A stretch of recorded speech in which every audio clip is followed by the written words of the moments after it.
The city looked almost unreal through the tinted glass of the elevator. Skyscrapers veiled in winter haze, their lights flickering like distant stars.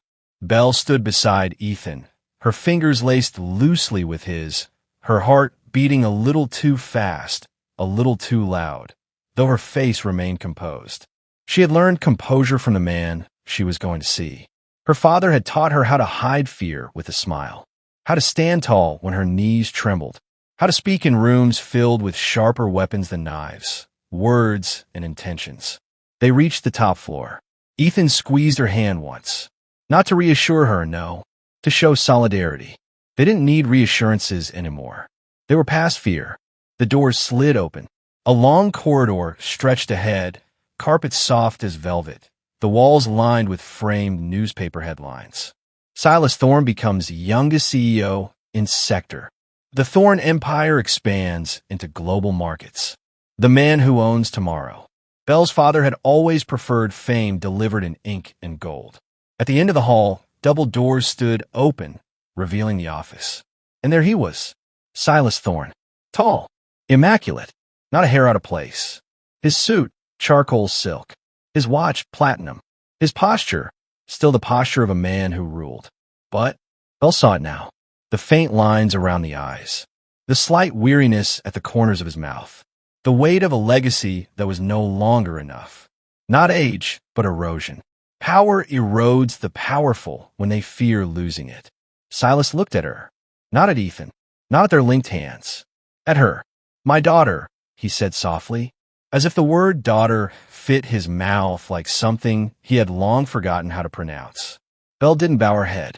She had done that all her life. Not today. Silas, she said. Not father. Not dad. Not sir.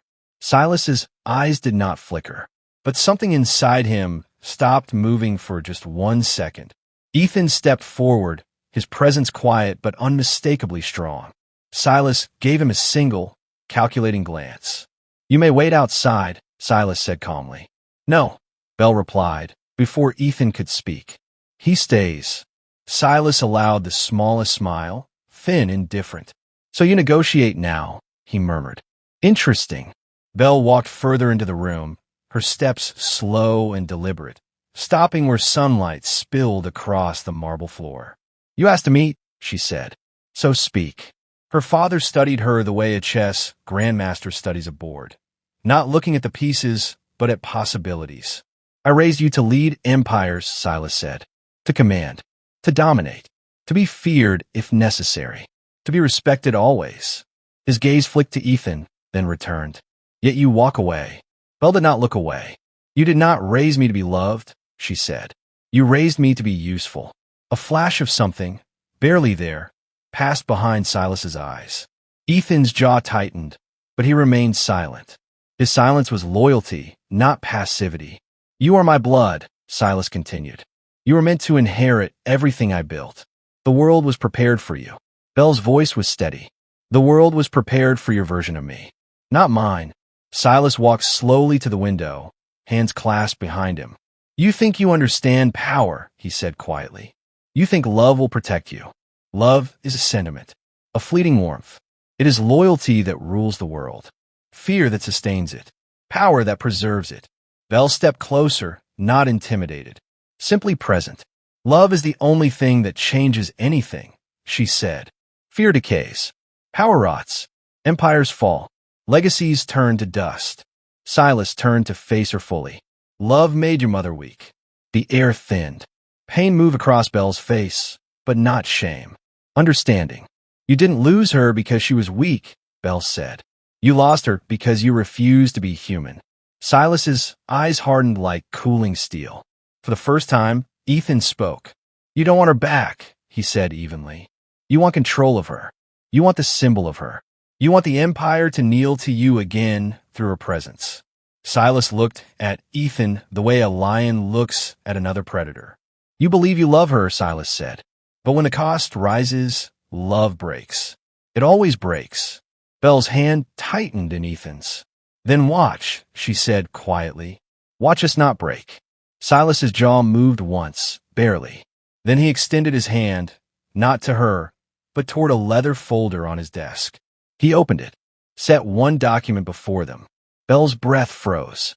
It was a transfer of shares, nearly 40%, almost half of Thorn Holdings. Her inheritance, her birthright, the empire she had once been groomed to rule. Silas slid it toward her. No conditions? Belle asked, her voice flat. One, Silas said softly. The room went impossibly still. Silas looked at Ethan. He steps aside. Belle's heart did not race. Her breath did not break. She laughed. Soft, low, devastating. The kind of laugh that carried freedom. Silas's face remained stone, but his fingers gripped the arm of his chair, just once, just tight enough to betray him. Belle leaned forward and slid the document back toward him. I do not want her empire, she said. I have mine. Silas's composure cracked. Hairline, but real. Ethan stepped forward, not to shield Belle, but to stand beside her, equal. Silas spoke again, softer than before, quieter than strategy, closer to truth. You will regret this. Belle held his gaze. No, she said. You will. Silas closed his eyes, briefly, and in that fleeting second, Belle saw something she had never seen in him. Not weakness, not sorrow, loneliness. A man who had spent his life building a throne so tall that no one could reach him anymore. When he opened his eyes again, the Emperor was back. But Belle had already seen the man. There was no power left for him to hold over her. She turned. Ethan walked with her, their hands linked. They did not run. They did not rush. They did not look back. The doors closed behind them with a soft hush. A kingdom severed. A legacy left behind. A chapter ended. And a new one, theirs beginning. Outside, the city wind was cool and bright. The world felt open. Belle exhaled. Ethan looked at her. You okay? She nodded. Better than okay, she said. I'm free. Ethan kissed her forehead, slow, grounding, sure. The kind of love Silas believed did not survive the world. But theirs would, because it wasn't built on fear, or control, or power. It was built on two people who had chosen each other every single time. And would again.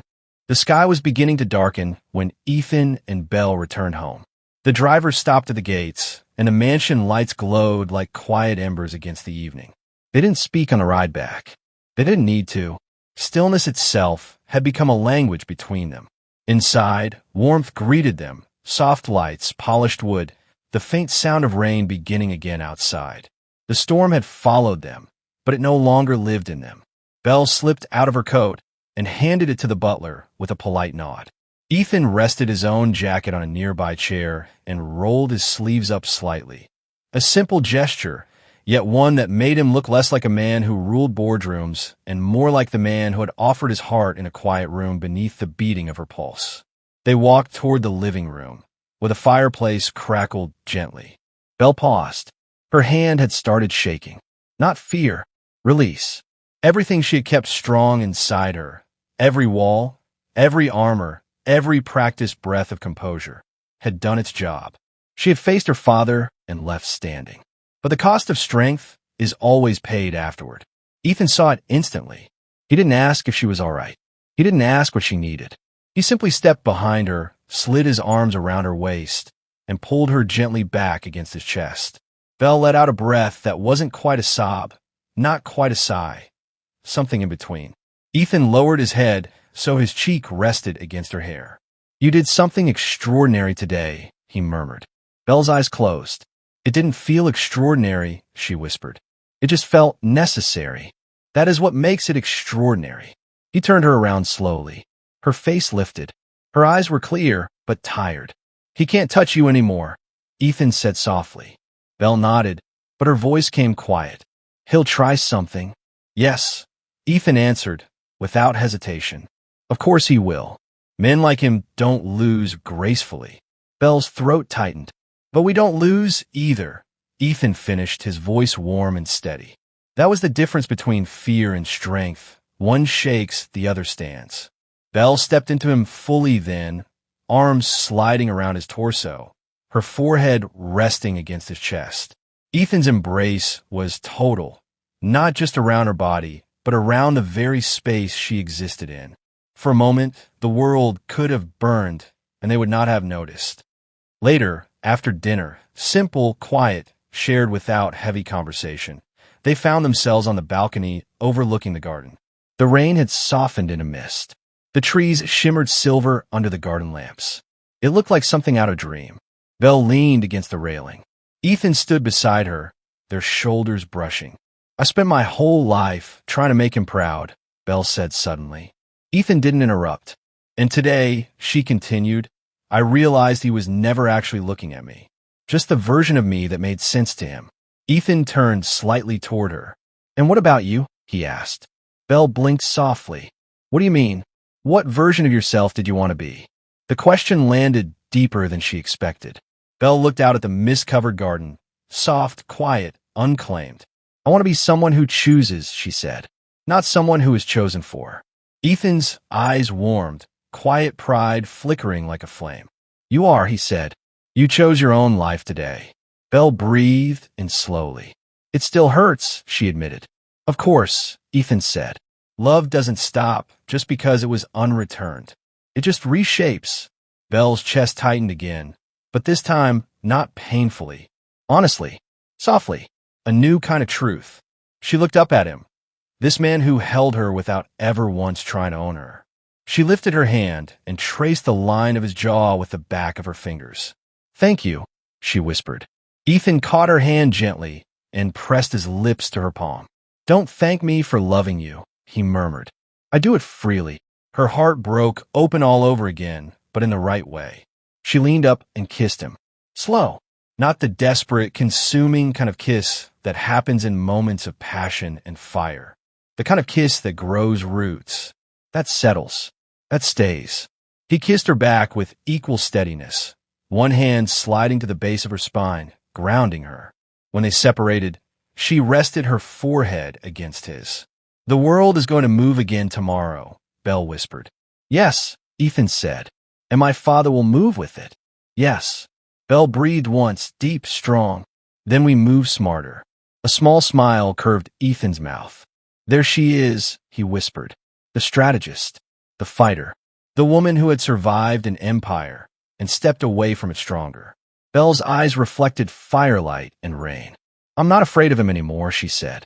"No," Ethan replied, "and he knows it," which made Belle more dangerous than her father had ever imagined.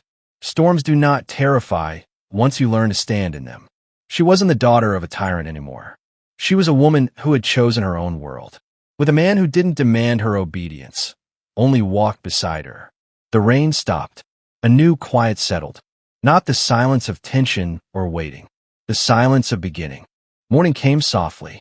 The light filtered through the curtains in warm, golden streaks, resting on Belle's face as she slept.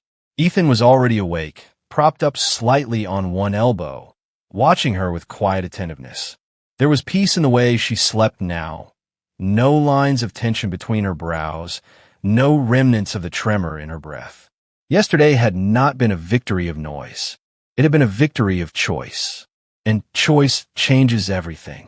Belle stirred, her lashes fluttering like the wings of some delicate bird before her eyes opened. She blinked up at Ethan, who smiled. Not wide, not dramatic, just real. "Morning," he said, voice still soft with sleep. Belle exhaled a sigh that was more relief than breath. Morning.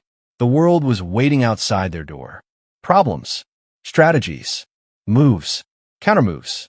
Silas would not accept the clean severing of leash and control. No empire-minded man ever does. Power is not something such men lose. Power is something they fight to reclaim. But all that could wait one more moment. Ethan leaned forward, brushing his lips against her forehead. Belle leaned into the touch, but after a pause, she pushed the blanket back and sat up. No heaviness, just determination. "We'll need to be ahead of him," she said. Ethan nodded. "We already are." Belle turned her head slightly, curiosity flickering. Ethan continued. "Last night after you fell asleep, I reached out to Marcus." Belle blinked once.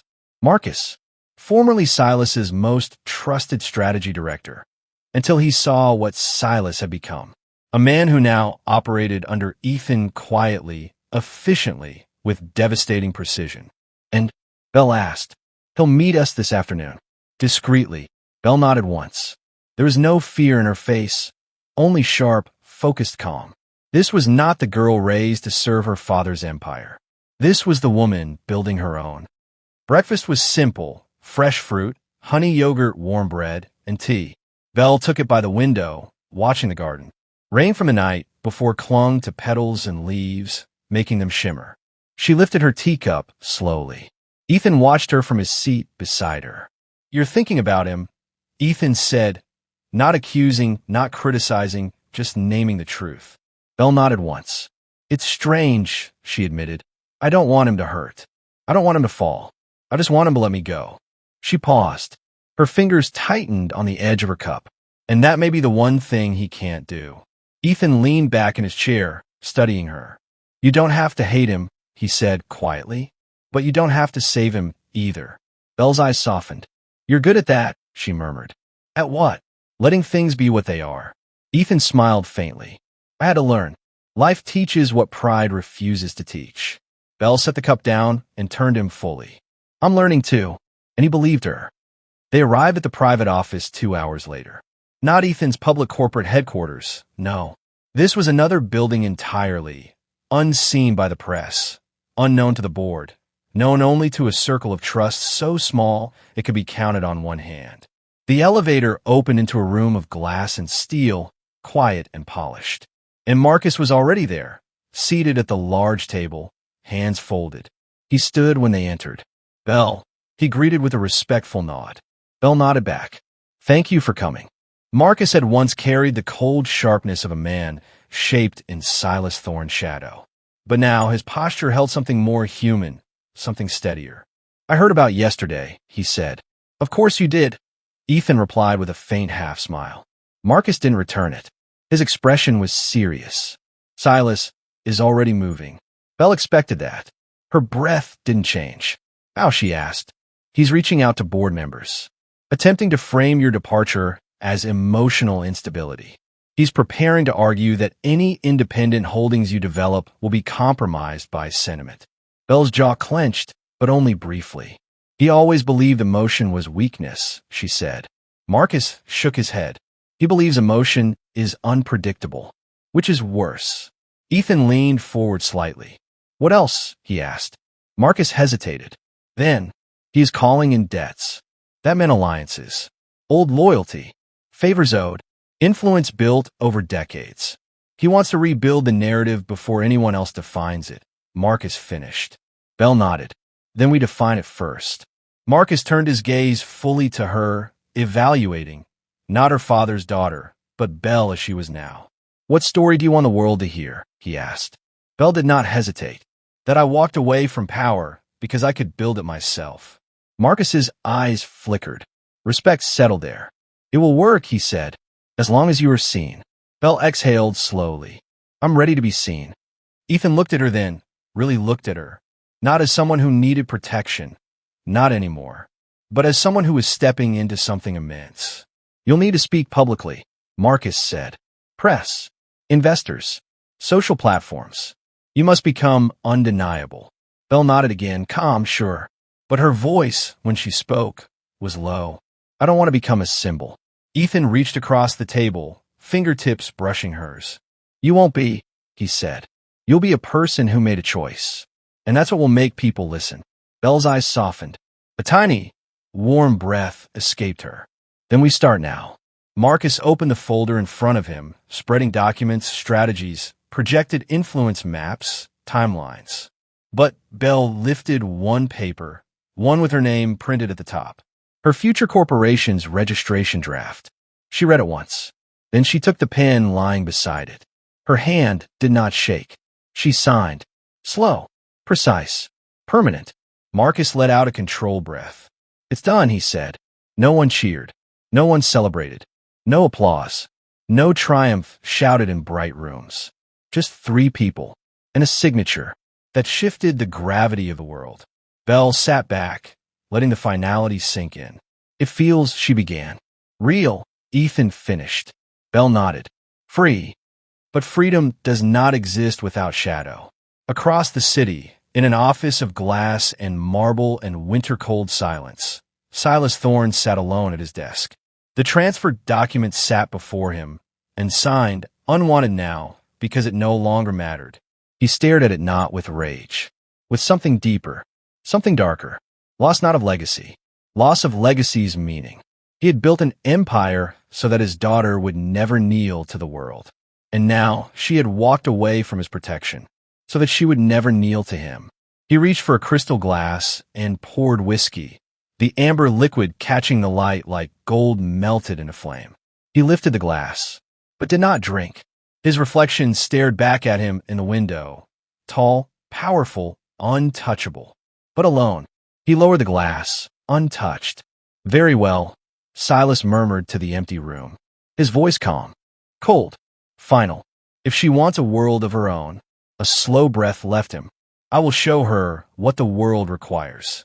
Not threat, not revenge, doctrine. The philosophy of a man who believed only one truth. Nothing great is built without cost. Back in the quiet of their shared home, Belle and Ethan spent the evening together, without strategy now, without war in their voices or armor in their posture. They sat on the floor in the living room, a giant blanket thrown over both of them, a bowl of popcorn between them, a movie playing though neither was watching it. Because sometimes the smallest moments are the ones that prove life is worth fighting for. Belle rested her head on Ethan's shoulder. His arm curled around her, fingers tracing circles along her arm. You know, Ethan murmured, voice low and warm, you were never made to be part of someone else's empire. Belle lifted her head slightly, eyes meeting his. No, she said, soft, steady. I was made to build my own. He leaned in and kissed her, slow, warm, sure. Not claiming, not consuming, belonging, the kind that feels like home. Their foreheads rested together afterward. You're not alone in this, Ethan whispered. Belle smiled, a small, fierce, beautiful smile. I know. Rain began again outside, soft at first, then steady, but the storm inside her was gone. She had become the storm. The sun rose pale and silver the next morning, washing the city in a soft, cloud-filtered light. It was the kind of morning that felt gentle, too gentle perhaps for the tension that hummed beneath the surface of the world Belle now stood in. A world she had chosen.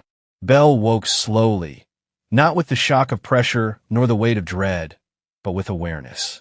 Her eyes opened to the quiet, to warmth, to the steady presence of Ethan's arm draped over her waist, grounding without confining. She breathed. He stirred a moment later, pressing a soft kiss against her shoulder before withdrawing just enough to look at her face. Morning, he murmured. Belle's voice was faint, still threaded with sleep. Morning. No urgency. No rush. The world had changed yesterday, but today began gently. They moved without hurry, without words, dressing with the familiarity of two people who had long learned the rhythm of sharing space.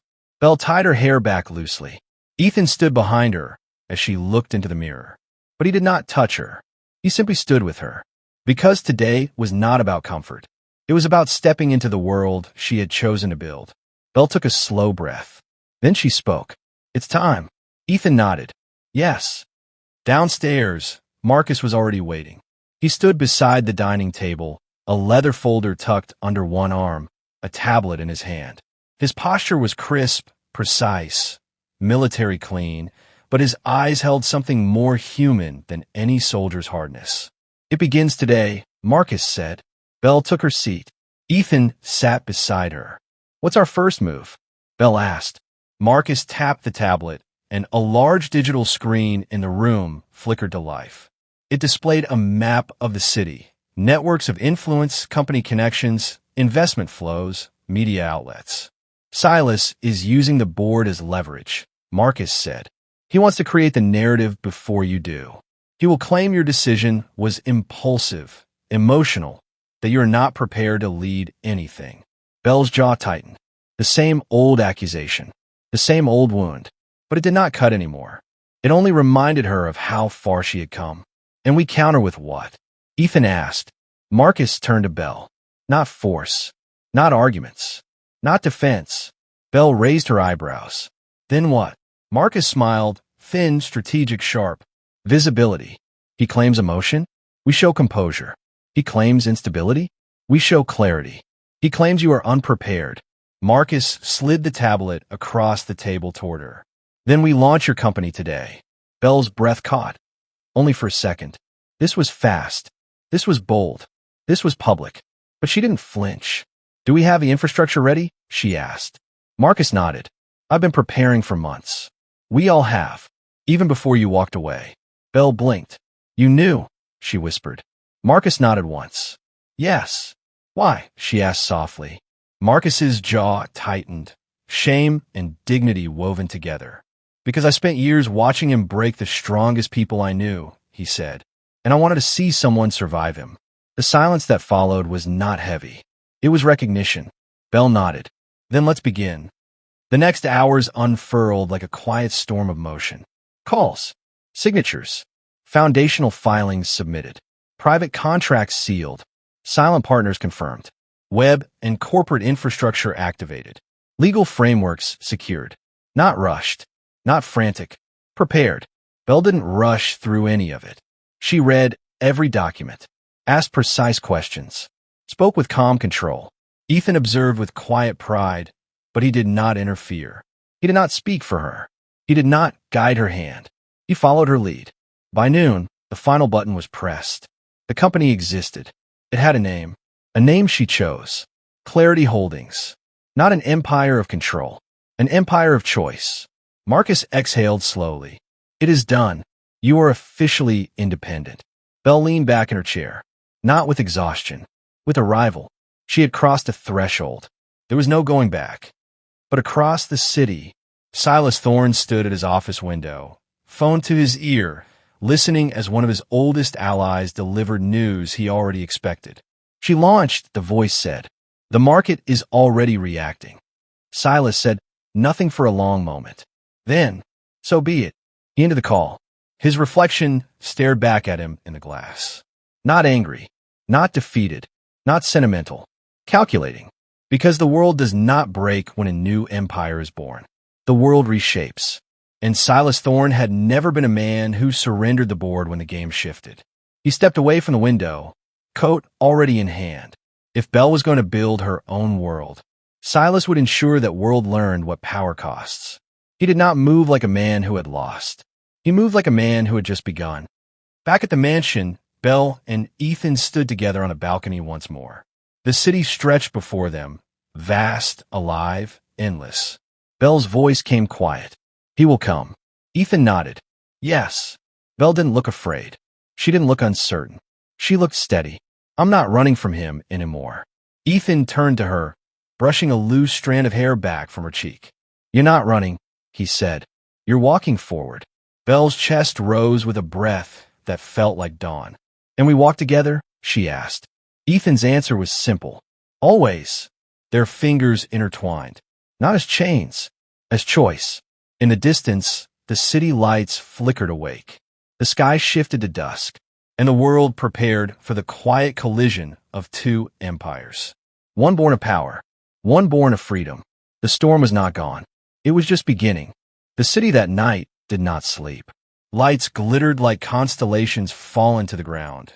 Car horns murmured in the distance, and the sky shifted from indigo to velvet black. Yet inside Belle's newly claimed world, her home, her fortress, her beginning, everything was still. Not peaceful, not tense, just waiting. Belle stood at the balcony once more, the wind brushing strands of hair across her cheek. She did not brush them away. She was thinking deeply, quietly, precisely, because today she had acted.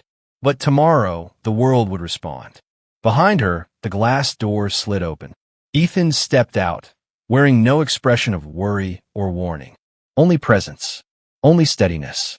He has moved, Ethan said simply. Belle didn't ask how. Information traveled fast when pressure shaped men. How many, she asked. 3 board members already issued statements backing him. Ethan replied. Another 2 are waiting to see who will burn and who will rise. Belle's fingers curled loosely against the balcony's stone rail. Silas had not wasted a second. Ethan continued. He'll try to claim your departure was emotional. that you were unstable, that you were manipulated. Belle didn't look surprised. He always believed that strength is a thing others give, she murmured, not something someone can have alone. Ethan watched her, studying, not protecting. And now you show him he was wrong. Belle nodded once. Yes. Inside, Marcus had set up what looked like a quiet war room. No shouting, no chaos, no panic, just screens, data streams, market shifts, statement releases, a chessboard of economic movement. Dominic stood near the corner, arms crossed, jaw locked, gaze sharp and burning. Not with old rage, but with purpose. He had once been Silas's right hand, but Belle's choice had changed him too. Purpose had replaced guilt. Belle, Marcus said when she entered, Silas will take a three-front approach. Reputation, assets, influence. Belle took the central seat, not because it was offered, but because it was hers. Walk me through it, she said. Marcus tapped the display. 3 words appeared. Public image, corporate control, strategic pressure. First, Marcus said, he'll try to frame you publicly as inexperienced, reckless, someone driven by emotion rather than strategy. Belle's lips curved, not in amusement, but recognition. Let him, she said. People will expect me to break. So I won't. Dominic nodded, slow, approving. Second, Marcus continued, he will attempt to freeze assets that you shared influence over while in his network. He cannot seize anything legally, but he can stall, disrupt, choke. Belle leaned forward. Good. While he blocks the old structures, I build new ones. Marcus's eyes sharpened. And the third, Belle answered herself. He pressures the people around me. Ethan's jaw tightened, but Belle lifted her hand, steadying him before he could speak. No, she said softly. We do not respond with the same strategies he uses. Where he pushes, we absorb. Where he pressures, we adapt. He expects resistance. He expects confrontation. She sat back slowly, composed, unwavering. So we give him silence. Marcus smiled, not with warmth, but with respect. Then the city will hold its breath, he said. Yes, Belle replied. Let them look. Let them watch. The world will see who moves with noise and who moves with purpose. But across town, Silas was not a man who believed in silence. His office was lit only by city glow as he stood before a conference table, and the faces seated around it were the men and women who had built empires beside him. Board members, power brokers, investors, the kind of people whose signatures could reshape futures. She has moved, a woman near the head of the table said. Her tone was not alarm, it was assessment. Silas nodded, slow and deliberate. Yes, and she believes that by stepping away she has freed herself. One of the elders leaned forward. Are we concerned? Silas didn't answer. Instead, he stepped to the screen behind him. Images and documents flickered. Belle's company filings, early investment partners, infrastructure diagrams. She is not building recklessly, Silas said. This is not rebellion. This is design. The room stilled. And it is going to be effective, another man murmured. Silas turned his head, just slightly, and the man's voice stopped. Then Silas spoke softly. Do not misunderstand. I did not build her to be weak. The room froze. Silas's next words came like a knife drawn slowly from a sheath. I built her to be dangerous.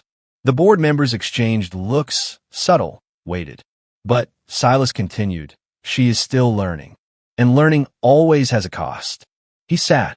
We do not crush her. We do not chase her. We do not strike first. The room looked startled. We make her come to us. His hands folded, calm, patient, certain. She believes freedom is distance. She will learn that freedom is power. And when she understands that, his voice lowered to a near whisper.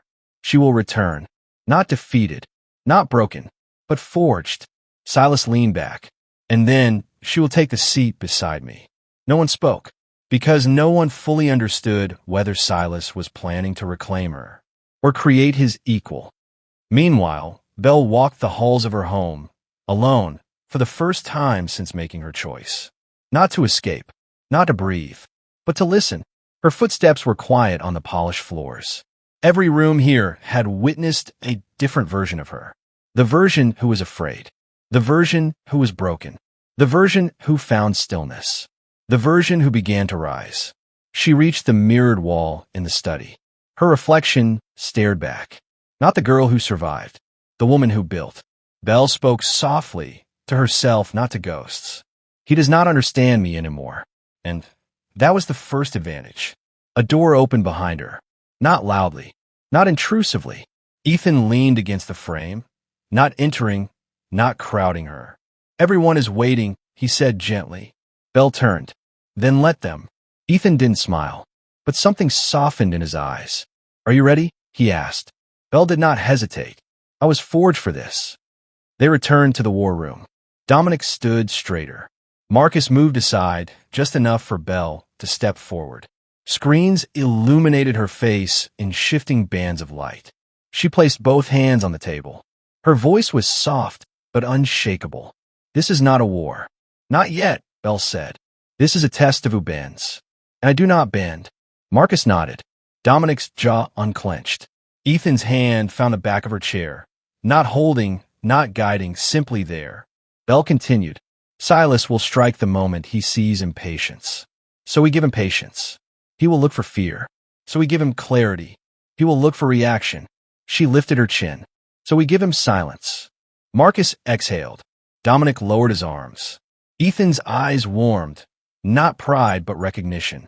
Then Belle finished. We move when the world is watching. The room held its breath. Because something had shifted, Belle had stepped fully into herself. Not running. Not reacting. Not defending. Leading. And outside these walls, across the skyline, behind gold towers and boardroom glass, Silas felt it. The balance had changed. The storm was not coming.